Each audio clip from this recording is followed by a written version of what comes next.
Amen. Oui, c'est depuis hier, pendant que j'ai commencé déjà à prier, à méditer, à chercher la face de Dieu pour savoir quelle est la parole que l'Éternel prépare, la nourriture, la parole Réma que l'Éternel prépare pour nous, pour son peuple ce matin, ce dimanche. Depuis hier là, une parole était venue et le Saint-Esprit a commencé à m'enseigner, à m'éclairer, à m'illuminer sur ça. Petit à petit, jusqu'au petit matin, je suis arrivé au point maintenant de digérer ça très bien et d'en faire un message que le peuple de Dieu peut comprendre. Amen. Et j'ai prié, j'ai demandé au Saint-Esprit vraiment de m'aider pour que je puisse communiquer ce message-là dans un langage très simple, très clair, pour que le peuple de Dieu comprenne qu'est-ce que Dieu veut nous communiquer. Amen. J'ai préféré intituler le message de ce matin « Le rôle des autels dans la connexion au surnaturel ». Le rôle des autels dans la connexion au surnaturel. Et quand je parle du surnaturel ici, le surnaturel, c'est tout ce qui n'est pas naturel. Hein? Le monde dans lequel nous sommes ici, c'est le monde naturel, c'est le monde physique. Mais il existe aussi le monde invisible ou le monde spirituel ou le monde, d'autres scientifiques appellent ça métaphysique, un monde au-delà du physique. Amen. Et le surnaturel dont il est question ici pour nous les chrétiens, c'est le surnaturel qui est attaché directement à Dieu le Père de notre Seigneur Jésus-Christ. Amen. Parce que le surnaturel est trop large.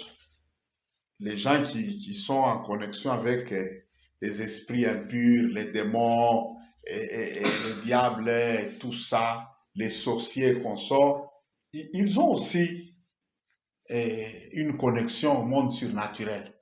Mais dans leur surnaturel là, en réalité, ils sont en communion avec les forces des ténèbres, ils sont en communion avec le prince des ténèbres, ils sont en communion avec le royaume des ténèbres. Mais nous, quand nous parlons du surnaturel, nous parlons de la communion avec notre Dieu, avec Dieu le Père des esprits, le Dieu qui est lumière, et en lui il n'y a aucune ténèbre. Amen. Le Père de notre Seigneur Jésus-Christ.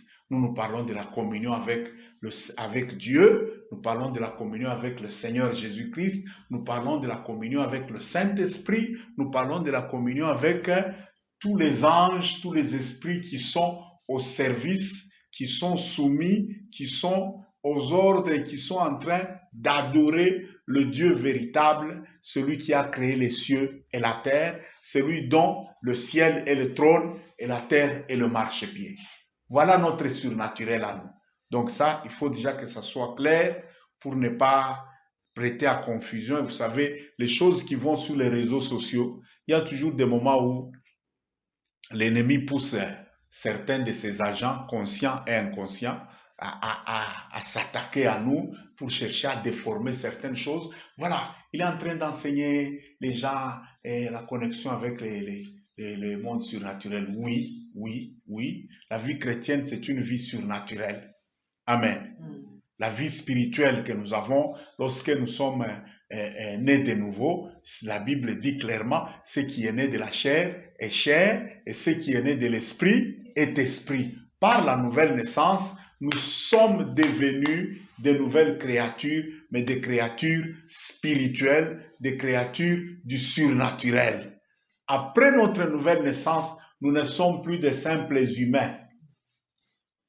Après notre nouvelle naissance, nous sommes des esprits qui ont une âme et des esprits qui vivent dans un corps physique. Notre identité après la nouvelle naissance elle n'est pas différente de celle de Jésus. Jésus était à la fois un être spirituel et un être naturel. Amen. Et même aussi dans l'autre cas là, les sorciers qu'on sort là, ils ne sont pas de simples êtres physiques. Un sorcier, c'est un être qui est à la fois surnaturel et puis naturel. C'est pourquoi, quand vous avez un sorcier qui vit avec vous, même si vous priez comment, vous mettez le sang de Jésus sous la maison, sa présence là, c'est un terrain légal pour le monde des ténèbres. Montez, descendez, c'est un terrain légal pour le monde. Lui, là où il est là, il est un hôtel déjà pour le monde des ténèbres. Amen. Et si vraiment la présence de Dieu arrive à dominer là où vous êtes là, lui se sentira étouffé et d'office, il sera obligé de quitter là-bas. Amen. Mais si votre spiritualité n'est pas assez forte pour faire que la présence de Dieu domine là où vous êtes, les forces des ténèbres vont descendre et vont se manifester là à la maison là. Et malheureusement, et c'est le cas, beaucoup de gens qui prient ne sont pas dans la spiritualité. Beaucoup de gens qui prient sont dans la religion. Il y a beaucoup de gens, oui, ils ont déjà reçu Jésus, ils ont déjà accepté le Seigneur Jésus comme sauveur, le Seigneur, tout ça. Ils sont même déjà nés de nouveau, mais ils ne vivent pas la vie spirituelle là. Ils ne vivent pas dans la spiritualité. Ils vivent comme tout le monde ici. La plupart des chrétiens qu'on appelle des charnels, ce sont des gens, bien qu'ils appartiennent déjà au royaume de Dieu, mais ils vivent comme des simples humains. Ils sont dans le cas de ce que le psaume 82 nous dit. Il dit Dieu rassemble l'assemblée des dieux. Il règne au milieu des petits dieux. Et il commence à se plaindre. Il dit, j'avais dit, vous êtes des dieux. Vous êtes tous des fils du Très-Haut. Mais malgré que Dieu leur a dit qu'ils étaient des dieux, des fils du Très-Haut, mais Dieu s'est mis à se plaindre. Il a commencé à se plaindre contre eux. Il a dit, et pourtant, ils vont mourir comme des hommes. Aussi, Dieu dit qu'ils vont mourir comme des hommes. Ceux qui ne sont pas des hommes. Ceux qui ne sont pas des hommes. Amen. Toute personne née de nouveau n'est plus un humain. Amen. Toute personne née de Dieu. Donc, la loi même de la procréation, depuis la Genèse, Dieu dit que chaque espèce se reproduise selon son espèce. Ça veut dire quoi? Si c'est un canard, le canard en se reproduisant, il ne produira que des canetons. C'est ça, non? Est-ce que c'est normal de voir un canard qui pond un œuf? Nous avons des canards ici chez nous. L'œuf d'un canard, déjà par les œufs, vous savez voir que ça c'est l'œuf d'un canard et ça c'est l'œuf d'une poule. C'est ça, non? Déjà par l'œuf, la sémence là, la sémence qui doit reproduire l'enfant là. Déjà les sémences sont différentes. Bon, l'œuf d'un canard, le canard couvre ça et après les 28 ou 30 jours là, vous voyez un poussin sortir de là. Est-ce possible? Non. Bon, pourquoi est-ce que nous, chrétiens, nous acceptons Jésus? Jésus lui-même, dans sa bouche, quand il a parlé de la nouvelle naissance, il dit, tous ceux qui sont nés de Dieu, sont nés de Dieu. Tout ce qui est né de l'esprit est esprit. Amen. Tu es chrétien, c'est que tu es né de Dieu, tu es né de l'esprit. Bon, on te demande qui es-tu? Nami niko muntu. Quelle contradiction. C'est que Mungu anazala muntu. Amen. Non. Si Dieu peut engendrer, Dieu ne va engendrer que des dieux. Si un humain peut engendrer, d'un humain ne sortira que des humains. C'est ça, non? Tu es chrétien, c'est que tu n'es plus un simple humain. Tu n'es plus un humain. Amen. Donc, que le mot surnaturel là ne devienne pas une pierre d'achoppement. Sauf que le surnaturel le royaume de Satan est surnaturel. Ceux qui sont vraiment connectés à Satan, ceux qui sont vraiment le fils de Satan là, eux, ils le savent, ils savent qu'ils ne sont plus des humains. Mais il y a dans le monde surnaturel, il y a deux royaumes. Il y a le royaume des ténèbres et le royaume de la lumière. Nous ne sommes pas des ténèbres, nous sommes de la lumière. Et le signe distinctif qui nous différencie, c'est l'amour. Dans le camp de Dieu, la règle d'or qui domine dans le camp de Dieu, Paul dit ceci: jusqu'à ce jour, il y a ces trois choses qui demeurent dans le royaume de Dieu: la foi, l'espérance et la charité. Amen. Mais la plus grande de ces choses, c'est la charité. Amen. Dans l'autre camp aussi, ils ont des règles d'or. La règle d'or chez Satan, c'est la haine. Amen. Tu ne peux pas appartenir au royaume surnaturel de la lumière, au royaume de Dieu, mais avoir la haine. Non, c'est impossible. C'est comme ce que j'ai vécu. On a vécu ça pendant les élections ici. Les gens, il y a une haine qui dort dans le cœur des gens. Je commence à regarder, maintenant que les élections sont terminées, on dirait que ce démon-là, il n'est pas parti. Il est rentré dans sa chambre à coucher. Dans les cœurs des gens là. Il est rentré, il va dormir. Il attend. En 2028, ou je ne sais pas moi, 2000 combien, quand on va dire encore élection, pouf, ou bien une autre opportunité comme ça qui va s'élever et ce démon va se relever encore. Et ceux qui prient, et ceux qui ne prient pas, j'ai vu presque tout le monde emporté. Vous ne pouvez pas appartenir au royaume de Dieu et être dans la haine tribale. Comment ça? Comment ça? Comment?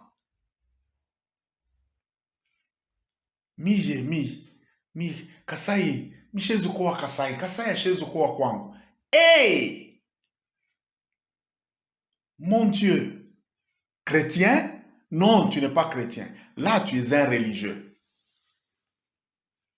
Amen. Dans le royaume de Dieu, les identités terrestres ici, Dieu, là où il est là, il ne connaît pas le tribalisme. Le seul tribalisme que Dieu connaît, c'est deux camps. Dieu connaît seulement deux tribus. Sa tribu à lui et la tribu de Satan. Amen. Devant Dieu, même le monde ici, il est classé toujours en deux. Toujours en deux. Il y a ceux qui sont des dieux et ceux qui ne sont pas des dieux. Point barre. Il y a ceux qui sont en Christ, c'est une race. Il y a ceux qui sont en Adam, c'est une autre race. Point barre. Voilà ce que Dieu connaît. On dit, le premier Adam était une âme vivante.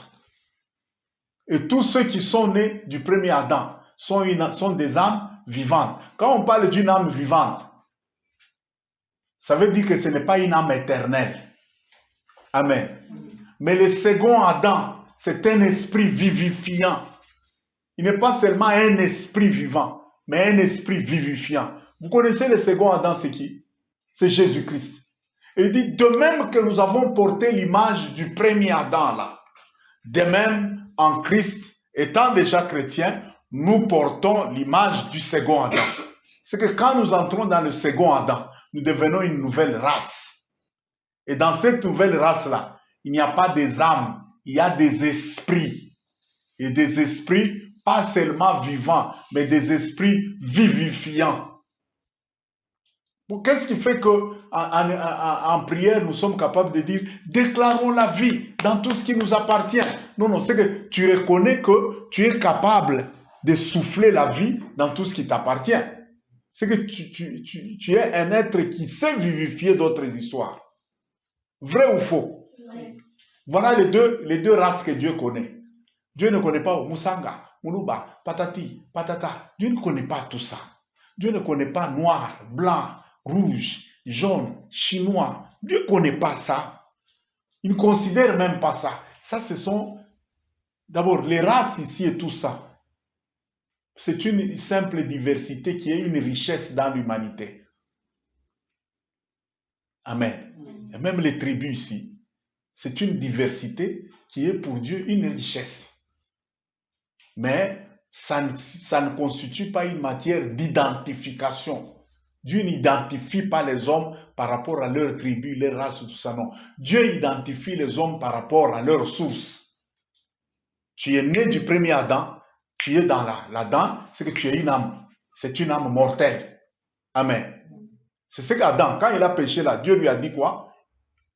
Tu vas rentrer. Tu es tiré de la poussière, tu vas rentrer à la poussière parce que la divinité est partie. Mais quand Jésus est venu, il dit, tout celui qui croit en moi, il est passé de la mort à la vie. Il a changé de camp, il a changé de nationalité. Amen. Et tant qu'on ne vit pas dans cette identité-là, l'identité divine, non, c'est qu'on vit dans la religion. On est charnel. Amen. Un ami n'est comme un tout.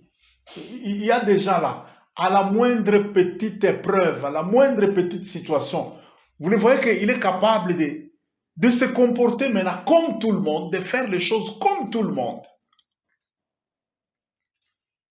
Il n'y a pas moyen d'être membre du royaume de Dieu, le royaume du surnaturel divin, le surnaturel de la lumière et de vivre dans la haine. Impossible. Impossible. Maintenant, la haine habite les gens, même dans la prière. Même dans la prière. La haine habite les gens facilement. Amen. Je vous ai dit que l'autre fois, même manipuler les malédictions et les bénédictions, c'est un art qui appartient et au monde de Dieu et au monde de Satan. Mais chez Satan, ils ne connaissent pas la bénédiction. Et ils connaissent seulement la malédiction. Mais chez Dieu, Dieu sait manipuler et les malédictions et les bénédictions. La preuve, il y a un texte dans la Bible qui dit « Les malédictions sont les flèches de l'Éternel. » Amen. Vous savez, dans l'armée, il y a ce qu'on appelle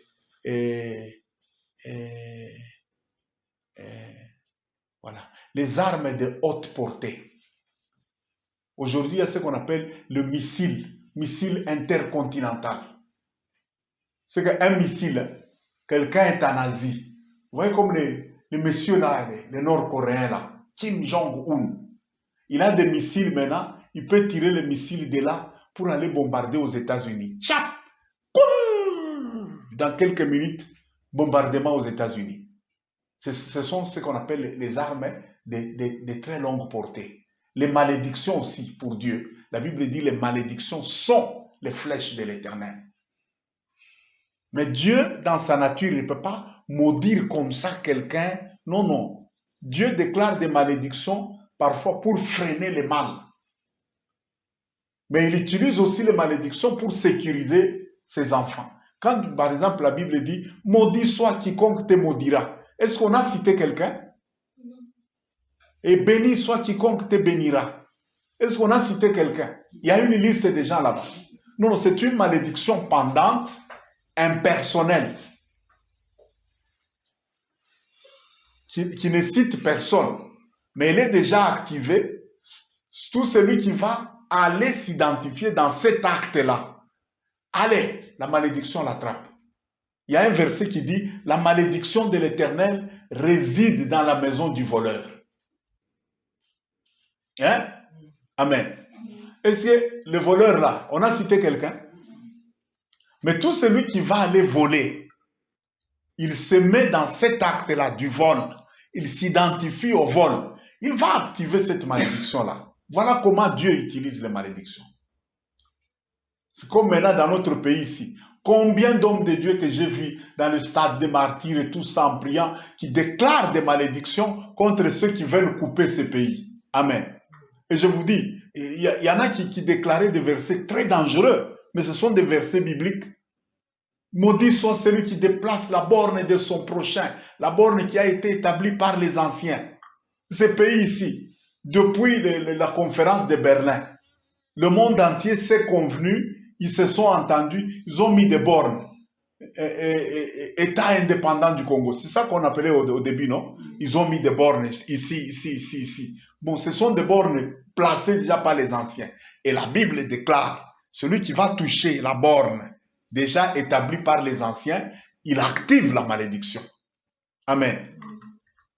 On n'a pas cité quelqu'un, mais celui qui va aller se poser, qui va aller poser cet acte-là, il va activer cette malédiction contre lui-même. Donc, en quelque sorte, Dieu sait utiliser de manière positive, même les malédictions là, il sait les utiliser de manière. Même nous, en tant que chrétiens, on peut utiliser de manière positive les malédictions. Amen. Si je déclare, maudit soit toute personne qui cherchera à venir, à détruire ou à s'infiltrer dans la tisse ici, que cette personne soit maudite, qu'elle ne retrouve même pas les chemins de cette église. J'ai cité quelqu'un et je vous informe, nous sommes devant Dieu ici. Je le déclare. Amen. Aucun infiltré, aucun espion, aucun malfaisant, aucun malveillant ne retrouvera l'accès vers cette église, vers cette communauté. Never, never, never. C'est une malédiction. Josué avait maudit Jéricho. Si vous voyez la géographie de la Palestine, Jéricho a été maudit. Pourquoi? Dieu a donné, et c'est la même chose avec la vision que maman vient de voir ici pendant la modération. Amen. Dieu donne la Palestine, la terre de Canaan, depuis Abraham. Il donne ça aux enfants d'Abraham. Amen. Le Jourdain s'est coupé, ils ont traversé. Mais après avoir traversé le Jourdain, des hautes murailles. Et on dit des murailles fortifiées. C'est comme ce qu'on appelle béton armé aujourd'hui. Il y a des bétons. Quand on met, avant de couler le béton là, on prend d'abord des ferrons. On relie ça très bien. On tisse des ferrons en béton là. Bien mingi binachimama, et puis on fait un coffrage. On prend maintenant la pâte de béton là. Le ciment mêlé à de l'eau et avec les graviers, une pâte telle que quand on va la mouler, on va la couler dans le coffrage là, ça va se mêler avec le fer à béton là, pour détruire ça. Pour détruire ça. Ah, non, non, il faut un équipement spécialisé pour détruire ça. Il y a des bétons, même une bombe. Il y a des bétons qu'on peut construire, même une arme nucléaire. Ça tombe, boum. Quelqu'un qui est caché sous le béton là, ça ne fait rien. Il reste là, ouais. Quelques temps après, avec le vent, même les gaz là qui se dégagent après une arme nucléaire, quand ces gaz là, ça se disperse dans l'air, l'air reste maintenant pur. Il ressort de là comme si de rien n'était. Jéricho avait des murs aussi fortifiés. Josué a maudit Jéricho parce que Jéricho a été érigé comme une barrière pour empêcher au peuple de Dieu d'entrer dans sa destinée. Et il a fallu que Dieu lui-même donne une formule pour renverser les murailles de Jéricho. 7 jours. Bon, le Dieu vivant lui-même, il n'a pas fait ça en un seul jour. Il a fait faire à son peuple le tour de Jéricho 7 jours. 7 jours pour Dieu. Donc ce n'était pas un obstacle mineur. Amen. Et après les 7 jours, au 7e jour, ils font 7 fois le tour de la ville. C'est alors que Dieu dit criez maintenant. Il crie et il y a des commentateurs de la Bible qui disent que les murailles là ne se sont pas écroulées. Ça a disparu. On dirait qu'il y a, je ne sais pas moi si ce sont des anges ou quoi, qui sont venus, qui ont enfoncé ça. C'est enfoncé dans le sol. Boum! Là où il y avait l'obstacle, après avoir crié à un moment, dans un clin d'œil, on regarde comme ça, toute la ville est sans muraille. C'est fini. Mais quand Josué a vu le travail que ça leur a pris avec Dieu pour détruire ça, il a maudit la ville. Mais c'est une malédiction impersonnelle. Désormais, celui qui osera rebâtir ces murailles ici, il va poser la fondation. En posant la fondation, il verra la mort de son fils aîné. Et en terminant la muraille, tous ses enfants seront morts. Le dernier va mourir en terminant. Il y a eu un monsieur qui s'appelle Yel, qui est venu rebâtir Jéricho. Ça s'est fait. Mais c'est une malédiction impersonnelle. Josué a déclaré cette malédiction, c'est pour empêcher que quelqu'un vienne ériger encore des murailles, ériger encore des barrières pour bloquer, pour empêcher le peuple de Dieu et pour empêcher l'entrée dans la terre promise. Amen. Donc même dans le camp de Dieu, on peut utiliser les malédictions, mais de manière positive et impersonnelle, sans viser nécessairement et se plaire à maudire les gens. Non. Amen. Même pour ce pays-ci. Moi, je le déclare chaque jour. Je ne fais que le répéter chaque jour. Toutes les forces qui cherchent à couper ce pays, à balkaniser ce pays, elles sont maudites. Je le répète encore. Je le répète encore. Quand on posait les bornes de ce pays-ci, on limitait, on dessinait les limites de ce pays-ci. Nos ancêtres ne savaient même pas écrire au stylo. Ils ne savaient même pas lire. Vrai ou faux? Conférence de Berlin, là. Nos ancêtres savaient écrire? Non. Ils se sont entendus eux-mêmes. Ils se sont convenus eux-mêmes. Ils ont coupé la surface qu'il y a ici. 2 345 409 km². Un chiffre facile à retenir. Hein? 2, 3, 4, 5. 2 345 000.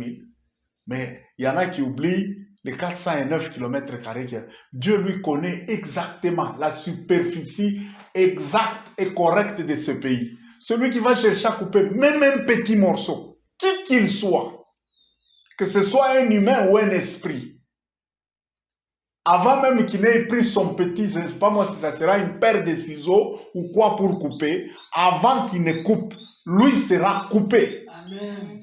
Sa tête ne sera plus sur son cou. Si c'est une organisation, elle disparaîtra là même, dans le lieu de la réunion, de la conspiration là. Elle mourra là-bas. Amen. Mais ça, c'est une malédiction impersonnelle. Je n'ai cité personne. Amen. Mais celui qui va aller toucher là-bas. Parce que les limites, les bornes sont sacrées. Même Dieu respecte les bornes et les limites des gens. C'est sacré. Amen. Ne touchez pas. Aujourd'hui, il y a des gens qui trichent, qui font des histoires comme ça, et puis après, ils se frottent les mains et disent, ah, non, j'ai réussi, moi je suis très malin. Ah bon? Non, malin dans le monde des esprits. Malin, tricher, tout ça. Non, ça ne se fait pas. Dans le monde des esprits, ça, la tricherie là, dans le monde, dans le royaume des esprits, que ce soit chez Dieu ou chez Satan, ça ne se fait pas. Parce que les lois qui agissent dans le monde des esprits là, ces lois-là, on ne triche pas avec elles. Amen. Voilà. Je ne sais pas pourquoi je me suis retrouvé en train de déclarer toutes ces histoires ici, mais revenons au thème de la journée. Le rôle des autels dans la connexion au monde surnaturel. Si on n'arrive pas à terminer ça aujourd'hui, gloire à Dieu, le dimanche prochain, on va terminer. Amen. Je voudrais d'abord situer l'histoire des autels dans la Bible, dans les Écritures, et le rôle des autels là. Et après, l'autre partie là, de ce mystère, qui concerne maintenant ces autels là, comment c'est que les autels fonctionnent dans la Nouvelle Alliance. Si on n'arrive pas à terminer ça aujourd'hui, on va aborder ça le dimanche prochain, avec l'aide de Dieu, bien sûr, par la grâce de Dieu. Amen. Nous allons lire Genèse chapitre 28, le verset 11 jusqu'au verset 22. Et après, nous lirons Jean chapitre 1er, du verset 43 à 51. Nous nous lèvons pour honorer la parole de Dieu. Genèse 28, 11 à 22. Nous allons lire la parole de Dieu. Genèse 28, 11 à 22. Il arriva dans un lieu où il passa la nuit, Mhm. car le soleil était couché. Mhm. Il y prit une pierre dont il fit son chevet, et il se coucha dans ces lieux-là. Mhm. Il eut un songe, et voici une échelle était appuyée sur la terre, Voilà. et son sommet touchait le ciel. Mhm. Et voici les anges de Dieu montaient et descendaient par cette échelle. Mhm. Et voici l'Éternel se tenait au-dessus d'elle, et il dit, je suis l'Éternel, le Dieu d'Abraham, ton père, et le Dieu d'Isaac. La terre sur laquelle tu es couché, je la donnerai à toi et à ta postérité. Ta postérité sera comme la poussière de la terre. Amen. Et tu t'étendras à l'Occident et à l'Orient, au Septentrion et au Midi. Et toutes les familles de la terre seront bénies en toi. Amen. Et en ta postérité. Amen. Voici, je suis avec toi, je te garderai partout où tu iras, je te ramènerai dans ce pays, car je ne t'abandonnerai point, que je n'ai exécuté ce que j'ai dit. Jacob s'éveilla de son sommeil et il dit, certainement l'Éternel est en ce lieu, et moi je ne le savais pas. Il eut peur et dit, qu'est-ce que ce lieu est redoutable?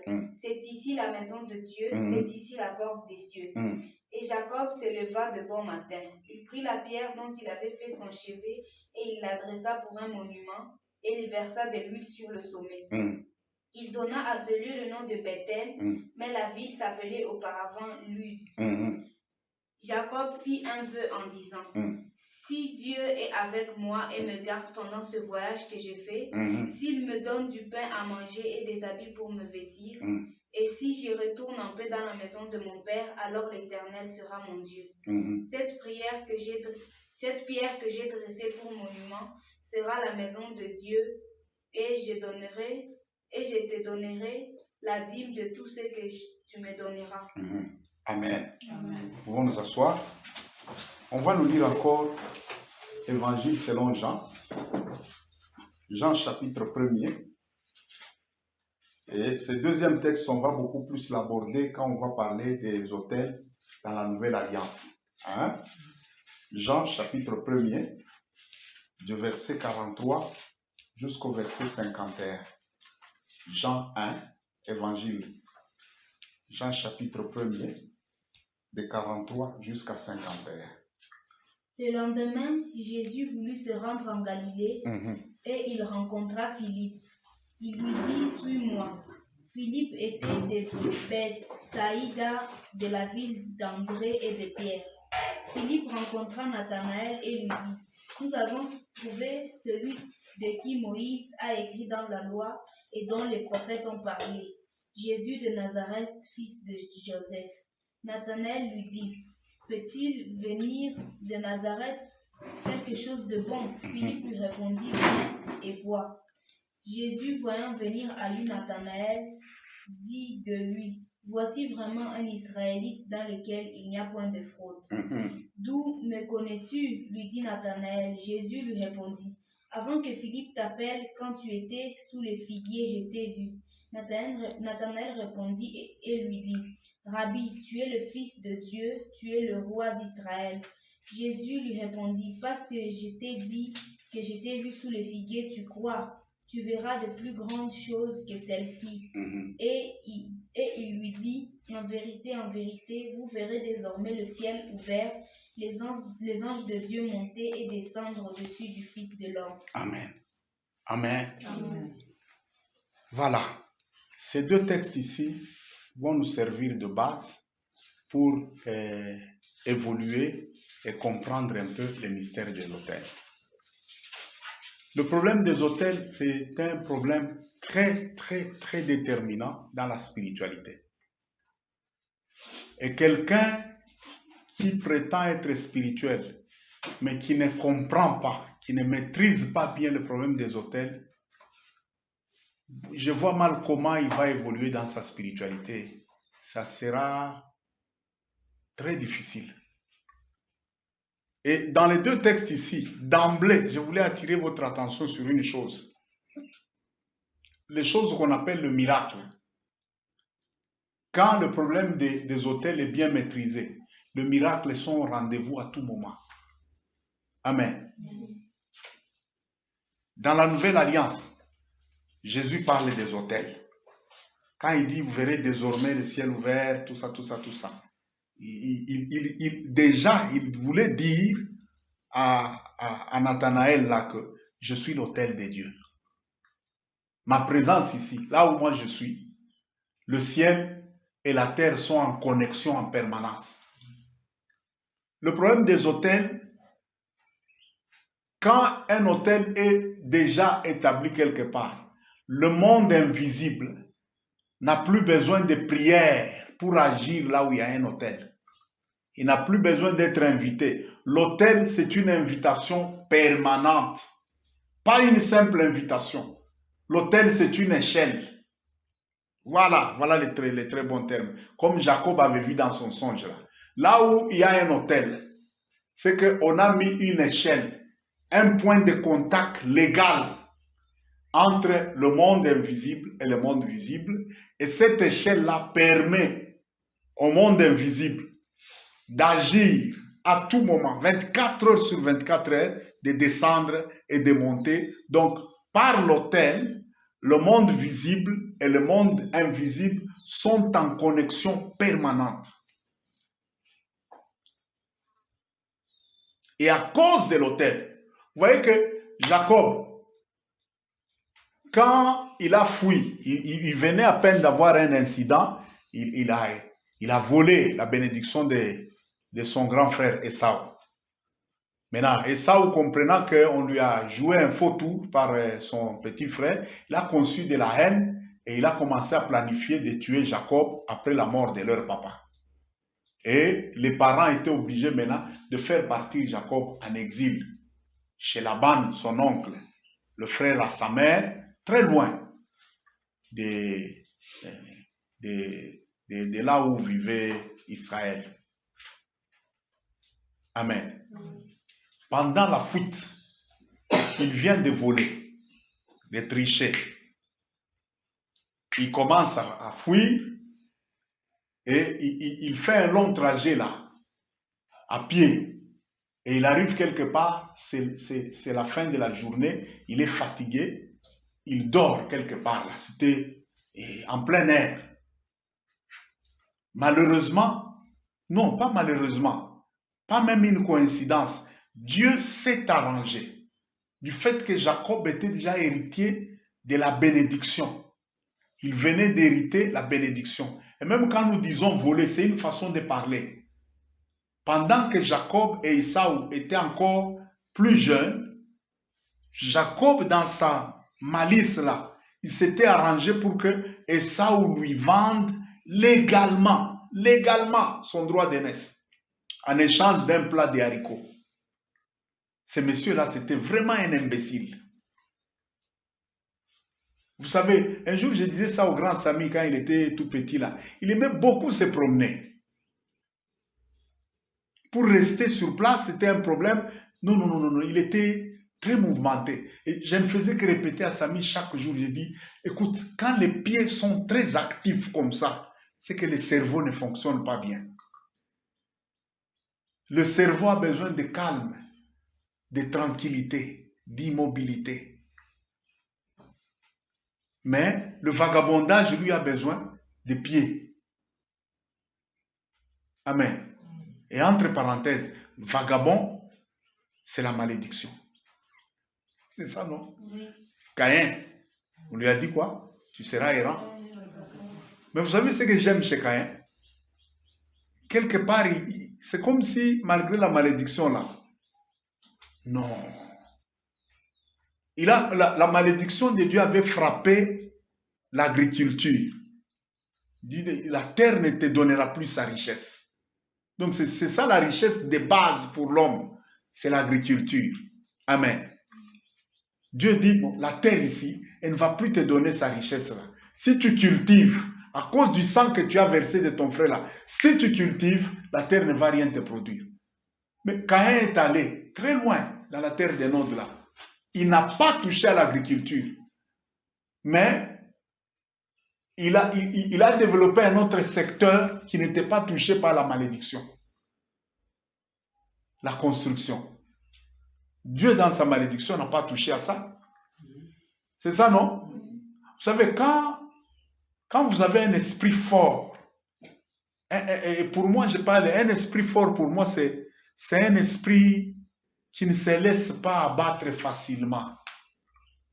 Oh, Kunaisha, vitu Mungu anasema hivi, Kunaisha, mimi tateswa. Parce qu'avant que Caïn ne construise la ville, même pas Adam, même pas Abel, même pas Ève, nulle part on a entendu que quelqu'un a construit une ville. Celui qui a développé l'architecture, c'est Caïn. Quand vous avez un esprit fort, vous ne vous laissez pas faire parce qu'il y a un obstacle. Et c'est ça que je n'aime pas dans la mentalité un peu des Africains, surtout les Africains des races noires. Ils sont trop fatalistes. Ils sont, je ne sais pas, peut-être c'est l'esclavage.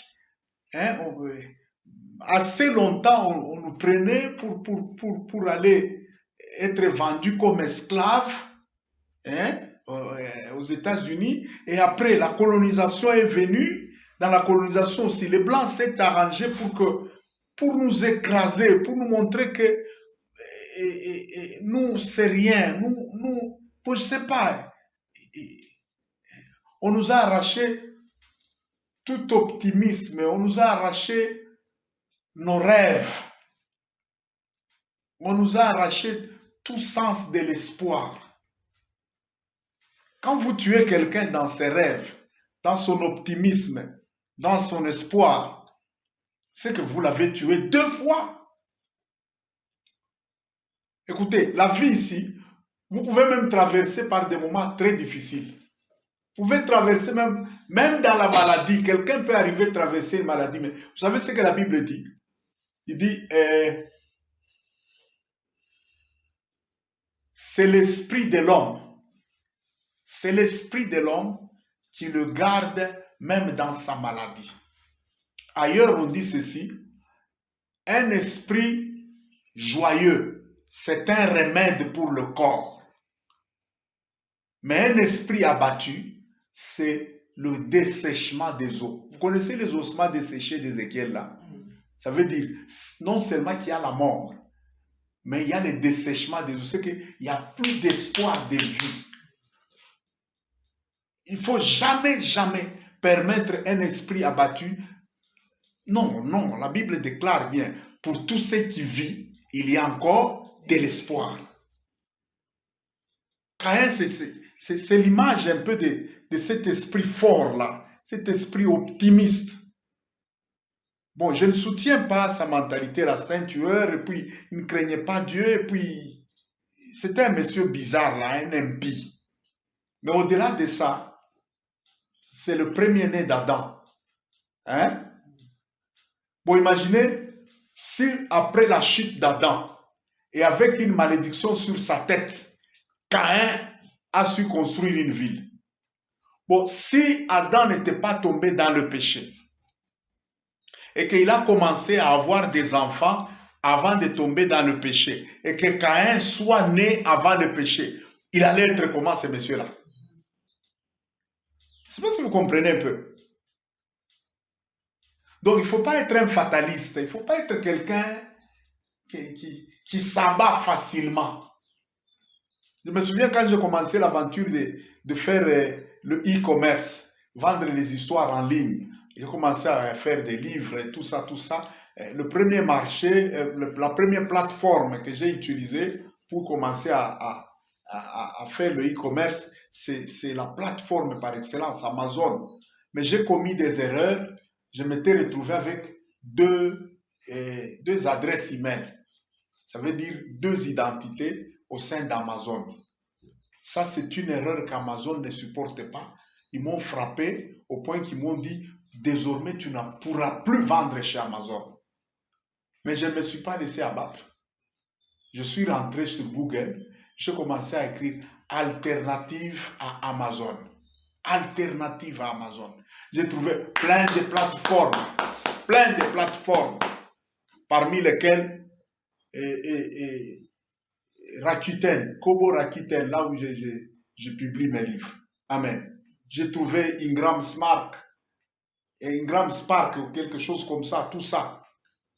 Plein d'autres plateformes. Amen. Et même des plateformes dans lesquelles vous pouvez publier, ils utilisent aussi même Amazon. Mais chaque fois à la case d'Amazon, là, moi je mets toujours une croix pour dire, si vous mettez là-bas, ils vont me chasser de là. Et j'ai développé un esprit au point que, maintenant je suis au point où je commence à... J'ai parlé avec un informaticien pour qu'il me fasse un site web de vente de mes propres livres. Je commence à réfléchir sur ça.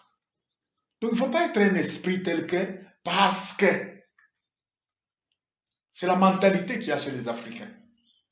Quelqu'un était marié, le mari la fout dehors sans raison, il la laisse avec les enfants, oh c'est fini. Tout ce qu'elle a fait, c'est commencer à pleurer chaque jour. Moi je suis malheureux, oh, comme je suis resté comme ça, avec toute cette ceinture des enfants ici. Qu'est-ce que je vais faire? Qu'est-ce que je... Non, cet esprit-là, ça fait plus de mal aux gens que le mal lui-même. Là. Amen. Non, tant que vous respirez, non, pas ça. Amen. Jacob vient de prendre la bénédiction d'Ésaü. En pleine fuite, par la grâce de Dieu, là où il se fatigue, il cherche à dormir, c'est à Bethel. Et à Bethel, là, son grand-père, Abraham, lorsqu'il a quitté Mésopotamie, et Dieu lui a dit d'aller en Canaan, dans l'histoire d'Abraham, le premier lieu où Abraham est arrivé, Dieu s'était révélé à lui à Canaan, Abraham a bâti un hôtel là-bas. Il quitte cet endroit-là. Le deuxième endroit où Abraham est arrivé dans sa vie, en marchant dans la terre promise là, et Dieu s'est révélé à lui la deuxième fois, c'est ça Bethel. Et Abraham a construit un hôtel là-bas. Mais je ne sais pas cet hôtel avec le temps où tout ça, ça s'est écroulé. J'ai comme l'impression, moi en méditant bien, j'ai trouvé que même la pierre qu'il a ramassée là, qu'il a utilisée comme son oreiller, peut-être, je dis peut-être parce que ce n'est pas écrit, peut-être que ce serait une des pierres qu'Abraham avait utilisées pour bâtir l'hôtel là. Et du fait qu'il y avait déjà un hôtel bâti légalement là-bas, le ciel est resté ouvert sur cet endroit-là. Vous savez, quand vous êtes trop spirituel, vous pouvez même vous retrouver, tu ne pries pas, tu ne jeûnes pas, tu ne fais pas quoi. Il y a des endroits, quand tu arrives seulement à cet endroit-là, tu sens comme si le réseau avec Dieu, là, la connexion avec Dieu, vous sentez comme si ce n'est même pas 4 ou 5 traits de réseau qui s'allument. Non, c'est 1000 traits de réseau. Vous sentez... Non, là où il y a un hôtel, vous n'allez pas faire un effort pour avoir des visions. Là où il y a un hôtel, vous n'allez pas faire un effort pour avoir des songes. Là où il y a un hôtel, vous n'allez pas faire un effort pour que les miracles se fassent. Là où il y a un hôtel, même tout ce qu'on appelle les dons spirituels, non, là où il y a un hôtel, même si vous n'avez pas un don, le ciel est là. Dieu est là, les anges sont là, le Saint-Esprit est là. Là où il y a l'autel, le surnaturel devient le naturel. Le surnaturel devient ordinaire. Là où il y a un autel là, Dieu se révèle sans aucun problème. Là où il y a un autel, même un cadavre, il peut ressusciter sans la prière. Vous connaissez l'histoire de la dame là qui n'avait pas d'enfant et qui avait construit une petite chambre haute pour Élisée. Elle a eu l'enfant comment? C'est à partir de cette chambre-là. C'était un hôtel. Élisée a commencé à s'agiter là. On appelle la femme. Elle se tient à la porte de la chambre haute là. Allez, Élisée libère une parole. À cause de ce que tu viens de faire ici, l'année prochaine, tu vas porter un enfant. Elle était ultra ménopausée, non, stérilité, je ne sais pas moi, c'est des millièmes degrés. Elle savait que pour elle, pas moyen d'avoir un enfant. Mais à cause de ce qu'elle avait bâti là, l'année prochaine, l'enfant. Et quand l'enfant est mort, vous savez ce que la maman là a fait? Elle a pris l'enfant mort. Une, deux, sur le lit, là où couchait Élisée. Allez, elle étale son garçon là-bas, et puis elle va chercher Élisée. Élisée, quand il est revenu, il a trouvé l'enfant étalé sur son lit, dans la chambre haute là, à l'autel. Élisée, en priant, il a prié, l'enfant, la vie est retournée à l'enfant dans la chambre. Et vous savez la prière d'Élisée? Seigneur, cette femme qui m'a fait ça, moi ton serviteur, qui a fait ça donc pour toi. Vous savez, Jésus dit ceci, si quelqu'un vous donne même un verre d'eau à boire, parce que vous êtes mes envoyés, il ne manquera pas sa récompense. Amen. Donc, il vient de faire une connexion avec vous.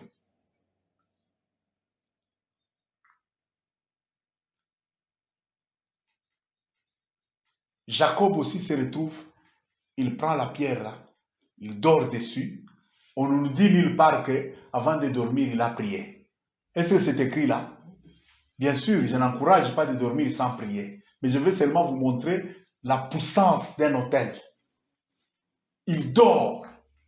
Et là où il a dormi là, il y avait l'autel. La nuit, on dit qu'il fait un songe. Le songe, ce sont des moyens de communication du monde surnaturel.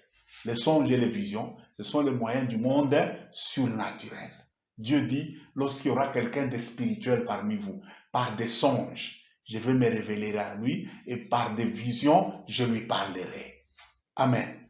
Les songes et les visions sont monnaie courante là où il y a la connexion avec le monde surnaturel. Amen. Donc on ne peut pas être en connexion avec le monde surnaturel. Les songes et les visions deviennent comme les diamants qu'on cherche là. C'est très rare. Pour que le parler de Dieu ne peut pas être rare là où on est vraiment en communion avec le Saint-Esprit. Bon, si Dieu ne parle pas, c'est la mort. Pierre dit à Jésus, où irions-nous, Seigneur? C'est toi qui as les paroles de la vie. L'homme ne vivra pas de pain seulement, mais de toute parole. Vous savez, quand Dieu parle comme ça, même chaque dimanche, il y a la parole de Réma qui tombe. Non, une église qui est nourrie comme ça, avec le Réma de Dieu, chaque dimanche, cette église-là, qu'on le veuille ou non, elle va grandir, elle va prospérer, elle va devenir forte. Mais une église où chaque jour, la parole de Dieu qu'ils écoutent là, ce sont les rêveries, les imaginations et les ambitions de celui qui est établi là comme pasteur. Ah, malheur, malheur. Je suivais dernièrement sur Internet là, un monsieur, toute la prédication là, il prend le temps seulement de chercher à nous démontrer que le serpent qui était dans le jardin d'Éden là n'était pas un serpent ordinaire. Binafani. Bon, lorsque tu vas démontrer que ce n'est pas des serpents ordinaires, et après, regardez-les. Il fouille les livrets, il commence à fouiller dans la langue hébraïque. Nakash. Nakash, ça signifie serpent, ça signifie aussi mensonge. Messieurs. Bon, quel est l'objectif de ta prédication là? Ta vision, la vision que tu as en cherchant à nous enseigner tout ça, c'est quoi? Tu n'as rien à faire, tu veux venir nous faire perdre aussi notre temps? C'est quoi ça? Oh, même les anges là qui sont les protecteurs de la présence de Dieu, c'était des serpents. Hey! Chineke no. Binakwatena biavile. J'étais en train de suivre ça, je ne sais pas si vous étiez là au salon, là. Vous m'avez entendu, j'ai zappé, j'ai dit, c'est quoi ça finalement? Bon, il vient de tout fanchier. Amen. Bon, quand tu vas me démontrer l'état de ces serpents-là, bon, moi je vais faire quoi avec ça? Ça va apporter quoi à ma foi, à ma vie en général et puis à ma vie spirituelle? Quoi? Non, Dieu ne parle pas pour amuser la galerie. Non, non. Amen. Là où il y a l'autel, on ne fait pas d'effort pour entrer en connexion avec le monde invisible, le monde des dieux. Là où il y a un autel, nous sommes en train de parler du ciel ouvert, non? Là où il y a un autel, le ciel reste continuellement ouvert. Remarquez quand Jacob s'est réveillé de son sommeil, les choses qu'il a vues, lui n'avait jamais vu Dieu. Il voit, non, l'autel, sa base, c'est la terre. Le point de départ d'un autel, c'est la terre.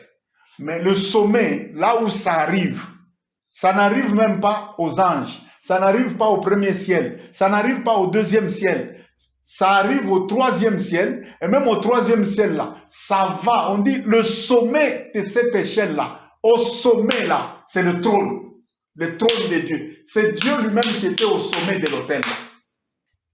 Donc c'est une connexion parfaite, complète, permanente entre la terre et le ciel, entre l'homme et Dieu. C'est ça un autel. Amen. Quand l'autel est là, si on a une question à poser à Dieu, on ne va pas faire trop d'efforts. D'ailleurs, là où il y a l'autel, Dieu parle même quand on ne lui demande pas. Jacob, lui, cet endroit-là, c'était son autel. Autel avec H. Un endroit, guest house, lieu de passage. Je dors ici pour que le matin je me réveille et je continue ma fuite. Hein? Je continue mon exil. Je vais chez l'oncle Laban pour me cacher loin des Sao. C'était un endroit comme tout autre endroit.